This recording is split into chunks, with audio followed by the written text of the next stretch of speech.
And we're back again, guys. Today, I've brought you one of the most terrifying stories. Basically, by the subtitle, as you can see, would you choose to run or stay? Hello, terror enthusiasts. Scary Nightmare is back with more terror. This time, the story is about a family that lived in an old, huge manor that stood atop the hill. So let's delve deep in the darkness to discover this story and see what exactly unfolded in these horror nights. And also to know exactly if they did eventually run or stay. And that is when they entered that weird-looking door. And before I begin, just quickly smash that thumbs up button to let me know that you're here and excited to hear the whole story. Now let's begin. 1, 2, 3, action. The old manor stood atop the hill, its stone walls withered by centuries of secrets.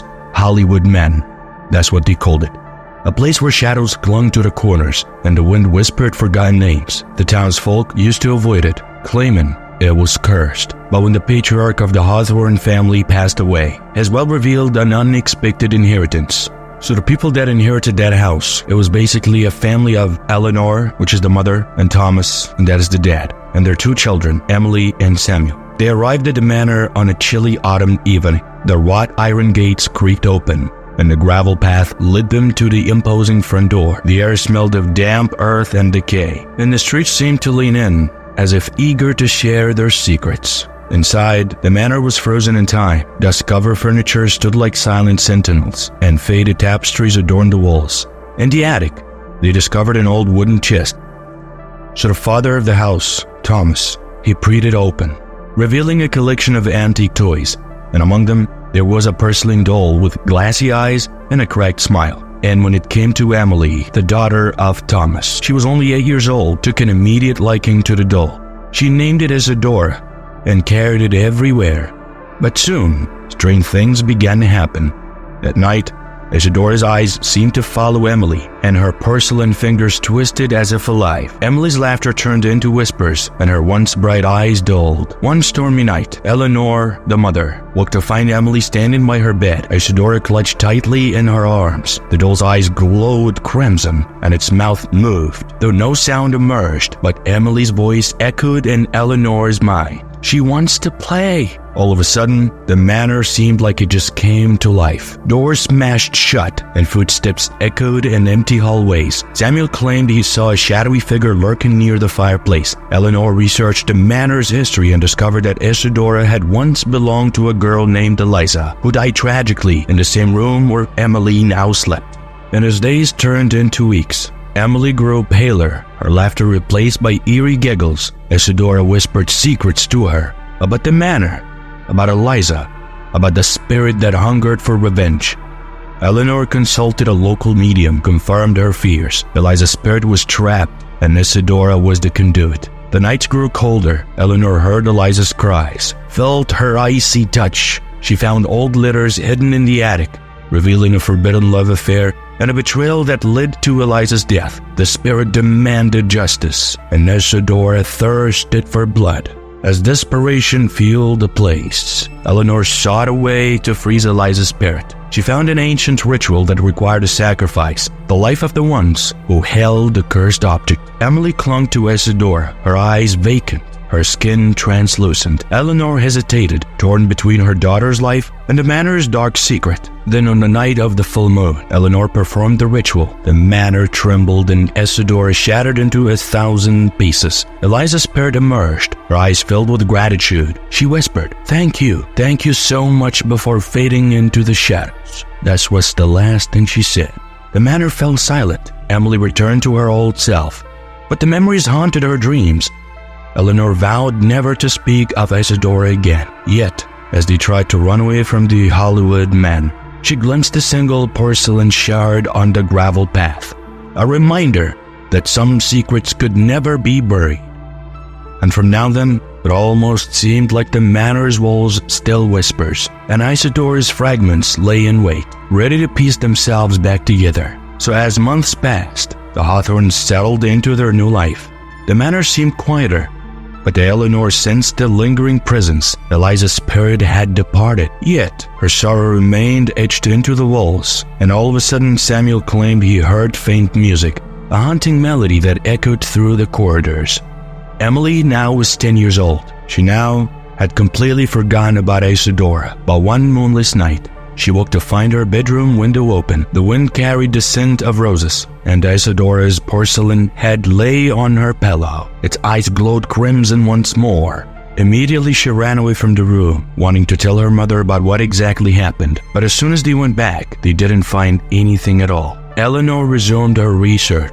She discovered that Eliza had been engaged to a young artist named Nathaniel. Their love was forbidden. Even though that, but some family members of the Hawthorne's family disapproved of the Nathaniel's humble origins. Eliza's heartache drove her to madness, and she died mysteriously on her wedding day. And that was one of the things they immediately discovered. Nathaniel's paintings adorned the manor's walls. Eleanor studied them, searching for clues. In one portrait, Eliza's eyes held both love and despair. In another, a shadowy figure loomed behind her, a specter with hollow eyes. Eleanor found Nathaniel's diary hidden in the attic. His words revealed a desperate pact. He would sacrifice his art for Eliza's return. He painted her portrait obsessively, each stroke draining his life force. When the painting was complete, Eliza stepped out of the canvas, but her eyes were empty, devoid of love. Nathaniel's fate was sealed. He vanished, leaving behind a legacy of sorrow. Eliza wandered the manor, seeking solace. Her spirit merged with the walls, whispering to anyone who dared to listen. And when it came to Emily the daughter, her nightmares intensified, as Isadora's voice echoed in her dreams, urging her to complete Nathaniel's unfinished symphony. The piano in the music room beckoned. Emily played the haunting melody, the same one Samuel had heard. The notes resonated, vibrating through the manor. And when it came to the mother, Eleanor, she watched as the walls were tremble, and all of a sudden, Eliza just appeared. Her form was quite a bit translucent as she danced with Emily in front of the mother's eyes, her gown bellowing like smoke.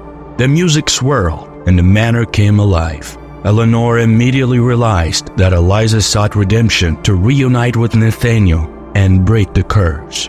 So while this was happening, Eleanor gathered the family in the music room. The piano keys clicked under her trembling fingers.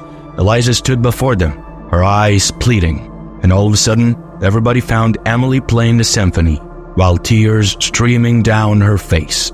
The walls cracked, revealing Nathaniel's hidden studio. Inside, his final painting awaited, a portrait of Eliza. Her eyes filled with love, Eleanor understood. Eliza needed Nathaniel's sacrifice to complete the circle. She whispered to the artist's spirit, urging him to return. So all of a sudden, Nathaniel emerged in an ethereal manner. Eliza rushed into his arms, and the manor trembled. The curse shattered, and the walls wept tears of relief. Eliza and Nathaniel faded. Their love finally was whole. But that's what everybody thought, because when it came to the townsfolk, they had always heard stories like this that never ended well. They had always regarded the Hollywood Manor with a mix of fear and curiosity. They know of its cursed reputation and the inexplicable death. The flickering lights and the occasional glimpses of ghostly figures, but they kept their distance, preferring to avoid the manor's shadow and its secrets. So as the Hawthorne's family settled back into their home again, the townsfolk watched from afar. They whispered in hushed tones at the tavern, their eyes darting towards the hill where the manor stood. Some believed that this family is brave. Others thought them foolish, but none dared to venture too close. And even though everybody advised the family to run away, but they never did. And when it came to the children, they were the most curious. They gathered by the manor gates, daring each other to peek through the iron bars. Their imagination ran wild, as stories of hidden treasure, secret passages, and restless spirits was what's there. Emily and Samuel became local legends, the brave siblings who lived in the haunted house. And on one moonlight night, a group of children decided to explore this new manor's grounds. They tiptoed past the overgrown rose bushes, their breath visible in the chilly air. They pressed their faces against the windows, hoping for a glimpse of Isadora or Eliza. But the manor remained silent, as its secrets were well guarded. Not all who ventured near Hollywood Manor returned, such as the baker's son, Timothy, vanished one foggy morning. His mother wept, clutching a half-bred loaf of bread. The blacksmith apprentice Mary followed suit, a trail of breadcrumbs leading to the manor's gates. The townsfolk whispered that the manor hungered for souls, And out of the townsfolk there was an old lady named Mrs. Abernathy, referred to as the town historian, no more and more than she lit on. She had seen Eliza as a child, playing in the manor's garden. Eliza's laughter had once filled the air, but now it was a haunting echo. Mrs. Abernathy warned the townsfolk, "Be aware the hollow eyes that watch from the attic." So the townsfolk organized a vigil, a circle of lanterns illuminating the manor's perimeter. They chanted prayers, hoping to appease the spirits, and Eleanor stood among them, her eyes haunted. She shared Eliza's story, the forbidden love, the betrayal, and the curse. The townsfolk listened, their breath misting in the cold night. But when the wind shifted, they heard the piano, the same eerie melody Emily played. The manor's windows glowed, and Eliza's figure appeared, dancing in the moonlight. The townsfolk gasped, torn between awe and terror. Eliza's eyes met theirs, pleading for release. So the townsfolk made a pact, as they would help Eleanor break the curse. So they brought offerings, flowers, old love letters, and fragments of broken porcelain. And as they were singing the symphony, their voices trembling, Eliza and Nathaniel emerged, their love transcending time. The townsfolk wept, knowing they had played a part in their reunion. And as dawn approached, Eliza and Nathaniel faded, leaving behind a sense of peace. The townsfolk returned to their homes, forever changed. They no longer feared Hollywood Manor. Instead, they whispered stories of love and sacrifice. And when the wind blew just right, they swore they could still hear Eliza's laughter. And when it came to Mrs. Abernathy, the town historian, became a living bridge between the past and the present. Her wrinkled hands held the threads of Hollywood Manor's secrets, and her eyes carried the weight of forgotten memories. Let me tell you what became of her. After the events that unfolded at Hollywood Manor, Mrs. Abernathy retreated into her cozy cottage on the outskirts of town. Her shelves overflowed with dusty tomes, each containing snippets of history, the kind that didn't make it into official records. She had chronicled the manor's tale for decades, and now she had witnessed its resolution firsthand. Mrs. Abernathy sat at her antique writing desk with a quill in hand. The inkwell trembled as she dipped the tip, ready to etch the final chapter, but the words eluded her. How could she encapsulate the love, the sacrifice, and the lingering echoes of Hollywood Manor? The parchment remained blank, mocking her efforts.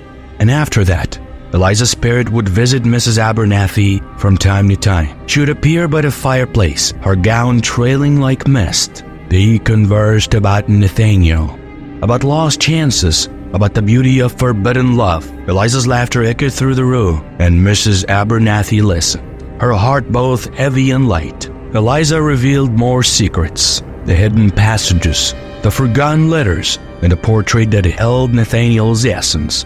Mrs. Abernathy transcribed their conversations, weaving them into her manuscript. She wondered if Eliza sought redemption or simply companionship. Perhaps it was both. As the seasons changed, so did Mrs. Abernathy. Her hair turned silver, and her eyes grew distant. She no longer ventured outside, preferring the company of ghosts to that of the living. The townsfolk whispered that she was touched by madness, that the veil between worlds had grown thin for her. But Mrs. Abernathy knew better. She had glimpsed the other side, the place where love transcended time, where Isidora's porcelain shards whispered forgotten melodies. She sensed Nathaniel's brush strokes in the wind, and Eliza's laughter became her lullaby. One stormy night, Mrs. Abernathy completed her manuscript. The ink followed freely, as if guided by unseen hands. She wrote of Eliza's release, of Nathaniel's sacrifice, and of Hollywood Manor's quietude. The last page held a single sentence: in the end, love is the true haunting. And with that, Mrs. Abernathy closed her eyes.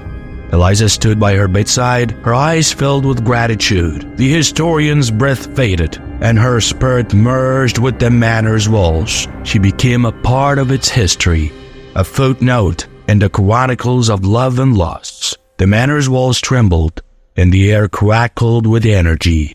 Eliza and Nathaniel clasped hands, their lava baking against the darkness. The symphony's final notes echoed, and the room spun. Eleanor, Emily, the father, and Samuel stumbled backward, their senses unraveling. And all of a sudden, they found themselves in a long, narrow hallway, a corridor that defied logic. The walls pulsed with colors, shifting from cerulean to chartreuse to a shade you couldn't name. The floor beneath their feet was neither solid nor liquid. It rippled like quicksilver.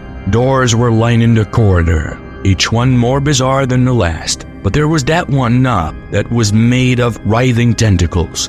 Another was a mosaic of eyes that blinked in unison. And a third door that whispered secrets and forgotten languages. Eleanor hesitated, her heart pounding. Which door led home? Or were they forever trapped in this kaleidoscopic maze? Emily found herself reaching for the door with the tentacle knob. It swung open immediately, revealing a room filled with floating clocks.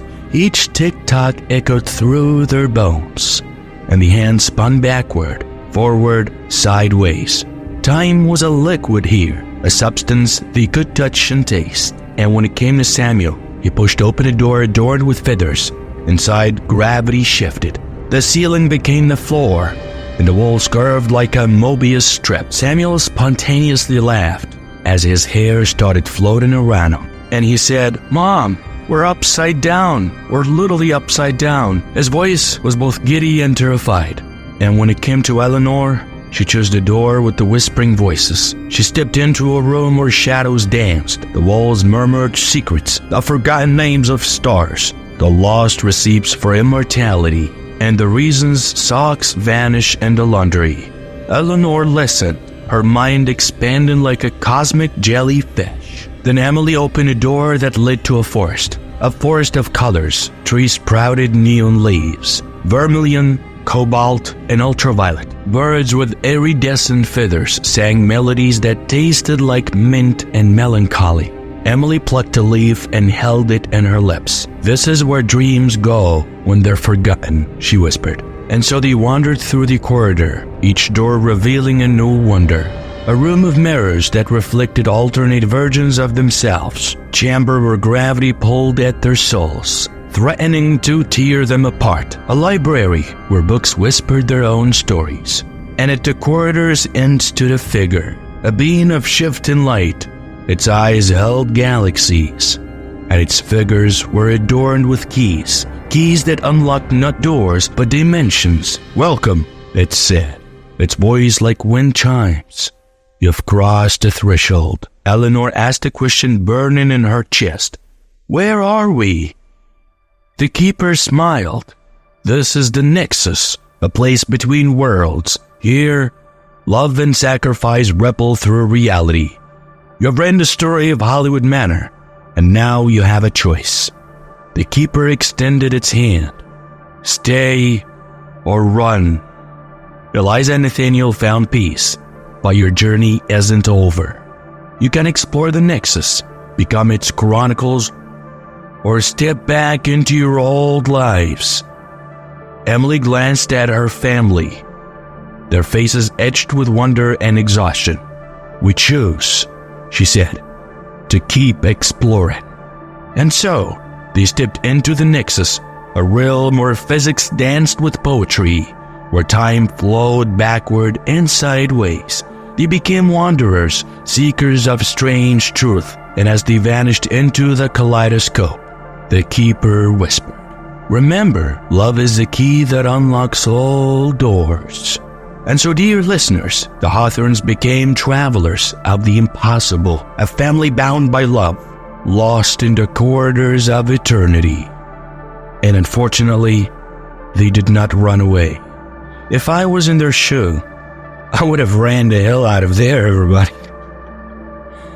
Who the hell would want to stay in such a thing? Like, who knows? Where did he go? Or are they ever going to be able to come back? Nobody have any ideas. But if you have any idea, please make sure to drop all your suggestions and opinions in the comment section below. Thank you, and see you again.